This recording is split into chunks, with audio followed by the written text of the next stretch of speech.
The Greensboro Four protest shows the relationship between the rights of African students and the responsibility of the state and federal governments to enforce those rights, leading to significant changes in the United States, including abolishing the Jim Crow laws, ending racial segregation in public restaurants, and equal education for all African American students. 4 students who started the protests in Greensboro, North Carolina are Joseph McNeil, Franklin McCain, Ezeal Blair Jr., and David Richmond.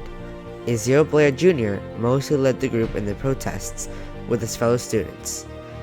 These 4 students studied at A&T College and were greatly inspired by the work of Martin Luther King Jr., and specifically his work on nonviolent protests.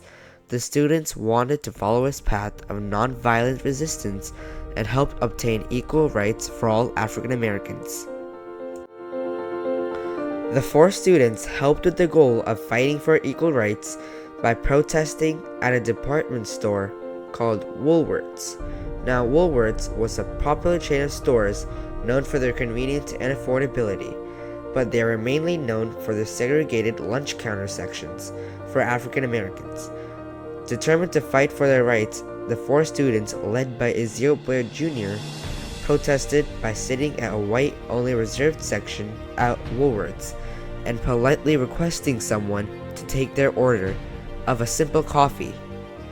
The waitstaff and the manager refused to serve the students their coffee because they were African Americans sitting at a white-only section. After hearing this, instead of leaving, the 4 students decided to remain in their seats in protest until the store closed that day. This act of protest showed how you can still share the motive of equality without violence.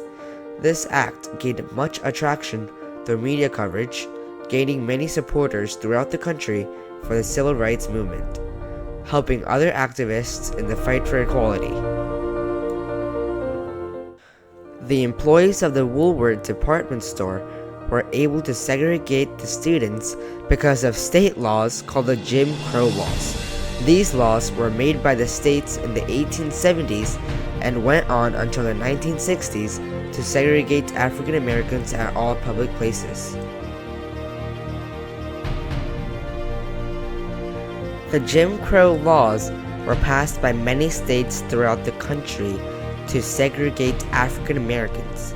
The Jim Crow laws strictly prevented African Americans from getting good jobs, getting good education, and the right to vote. These laws greatly impacted the day-to-day lives of many African Americans. One example of the Jim Crow laws where it was illegal for black people and white people to play cards, dominoes, or even dice together in the company of one another.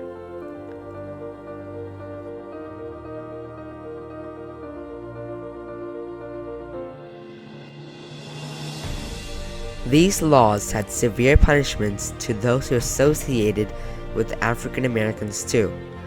They included arrests, fines, jail sentences, violence, death, and many more.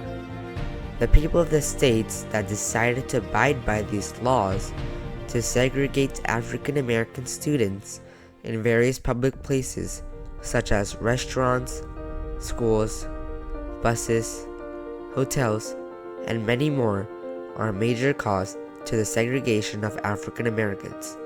Seeing this, the federal government, who didn't immediately take action on this problem, are also responsible for not ending segregation in the country. This shows that the federal government was not serious in ending segregation in the country.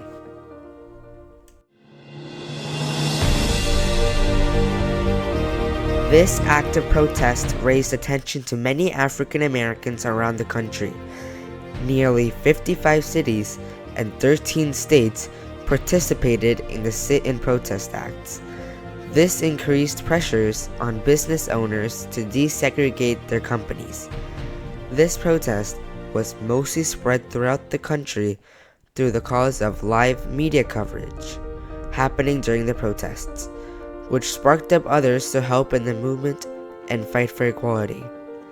This greatly helped in ending African American segregation and guaranteeing equality for all. Soon after, the United States federal government ratified the 13th and 14th Amendments, which stated that all state and federal governments are strictly prohibited from segregating or using slavery against anyone at all public places. Due to the 13th and 14th Amendment, all African Americans got guaranteed equal due process rights, voting rights, and equal citizenship rights to those African American children born in the United States, and many more. Not only this, but the Woolworth Corporation and many other companies had to end their segregated seating sections within their stores.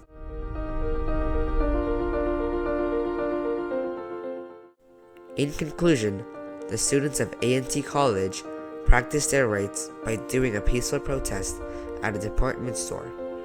It was the responsibility of the federal and state governments to enforce certain laws that retain citizens from segregating African Americans. The Greensboro Four have inspired many to fight for equality. If our country is screwed up, don't give up. Unscrew it. Don't give up. Which in retrospect is pretty good for a bunch of teenagers